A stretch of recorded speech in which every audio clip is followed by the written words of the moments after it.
इंतकाम भागो दो। Ghost story in. कुछ ही देर में घंटी बजी। शिखर ने गेट खोला तो देखा सामने रौनक खड़ा था। रौनक अंदर आया। शिखर ने जल्दी से गेट बंद करके शिखर से सवाल किया। शिखर ने पूछा, तू वहां से आया, रास्ते में कुछ देखा? रौनक बोला, नहीं भैया, रास्ते में तो कुछ नहीं था। यह सुनकर शिखर को और ज्यादा घबराहट होने लगी। वह उसे अपने बेडरूम में ले गया जहां अवंतिक बैठी रो रही थी। भाभी को रोता देखकर रौनक ने कहा, क्या हुआ भैया, आप दोनों लड़ाई हुई है क्या? भाभी क्यों रो रही हैं? शिखर ने झुंझलाते हुए कहा, क्या बकवास कर रहा है? मैं जो पूछ रहा हूं उसका जवाब दे। जंगल में रोड पर तुझे कोई घायल आदमी मिला था क्या? अब रौनक के सब्र का बांध टूट रहा था। भैया साफ साफ बताओ, बात क्या है? भाभी क्यों रोए जा रही है? शिखर उसे सारी बात बता देता है। यह सुनकर रौनक सिर पकड़कर बैठ जाता है। हे भगवान, ये क्या कर दिया आपने?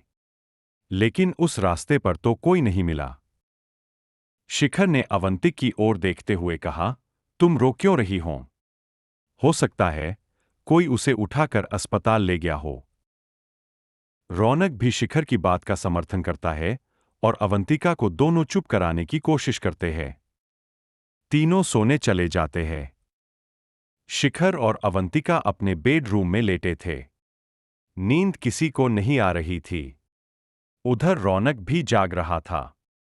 जंगल में घायल पड़े उस आदमी के साथ क्या हुआ, यह सब जानना चाहते थे। रात के गहरे सन्नाटे में वह करीब 40 साल का आदमी, जो कि आखिरी बस छूट जाने के कारण ही पैदल अपने गांव की ओर जा रहा था, वह जल्दी जल्दी कदम बढ़ा रहा था। उसे पता था, इस जंगल में रात को 12 बजे के बाद शैतानी ताकतों का कब्जा हो जाता इसलिए वह जल्दी जल्दी कदम बढ़ा रहा था। तभी उसे पीछे से एक कार आती दिखाई दी। उसने सोचा उससे लिफ्ट मांग लेता हूं। वह मुड़कर हाथ दे रहा था, लेकिन जिस कार से वह सहारे की उम्मीद कर रहा था, उसी ने उसे कुचल दिया। कार में बैठे दो लोगों ने अपनी बातों के चक्कर में उसे अनदेखा कर दिया। पूरा शरीर खून से लथपथ था। वह हाथ जोड़कर उसे ले जाने की प्रार्थना कर रहा था। गले से आवाज नहीं निकल रही थी, लेकिन फिर भी बुरी तरह चिल्ला रहा था। 1 मिनट के लिए गाड़ी रुकी। गाड़ी को रुकता देख वह आदमी किसी तरह घसीटते हुए गाड़ी की तरफ बढ़ने लगा। लेकिन यह क्या, दूसरे ही मिनट में गाड़ी चल दी और तेजी से दूर निकल गई। एक आखिरी उम्मीद थी, वह भी टूट गई।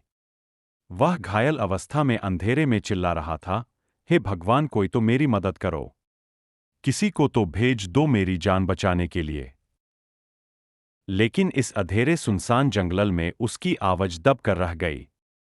वह आदमी किसी तरह अपने आप को घसीटता हुआ किनारे एक पेड़ के सहारे बैठ जाता है।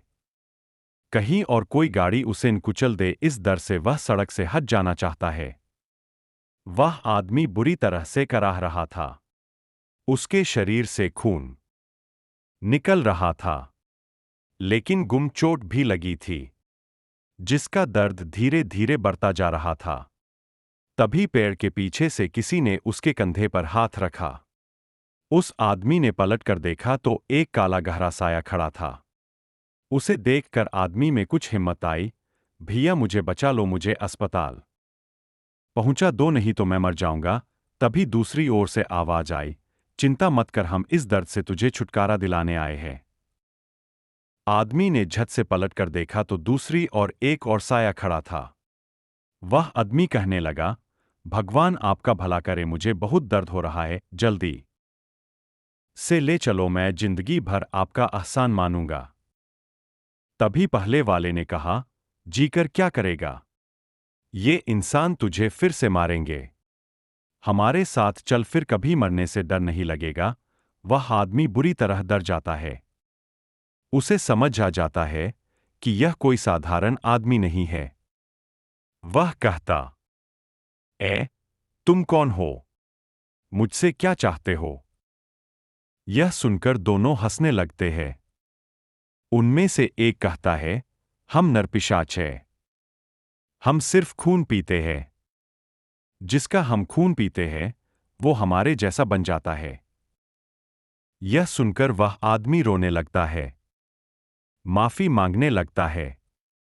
तभी दूसरा आदमी बोलता है, तुझे उनसे बदला नहीं लेना जिन्होंने तुझे मारा है। हम तेरा खून पीकर तुझे नरपिशाच बना देंगे। फिर तू अपना बदला ले सकेगा, इस दर्द से मुक्त हो जाएगा। वह आदमी बात कर ही रहा था। डर के मारे वह थर थर कांप रहा था। तभी पहले वाले नरपिशाच ने उसके कंधे के पास अपने दांत गढ़ा दिए। कुछ ही देर में दोनों ने मिलकर उस आदमी को पकड़कर उसका पूरा रक्त पी लिया। बिना रक्त के कुछ ही मिनट में वह मर गया। दोनों नरपिशाच ठहाका लगाकर हंसने लगे। एक ने उसके शव को नीचे खाई में फेंक दिया। तभी सामने वही आदमी खड़ा दिखाई दिया। उसकी आंखों से भयंकर आग निकलती लग रही थी। आंखें लाल सुर्ख। पहले वाले नरपिशाच ने कहा, अब तुझे इंतकाम लेना है। जितने लोगों का खून पिएगा, उतनी ही तेरी शक्ति बढ़ती जाएगी।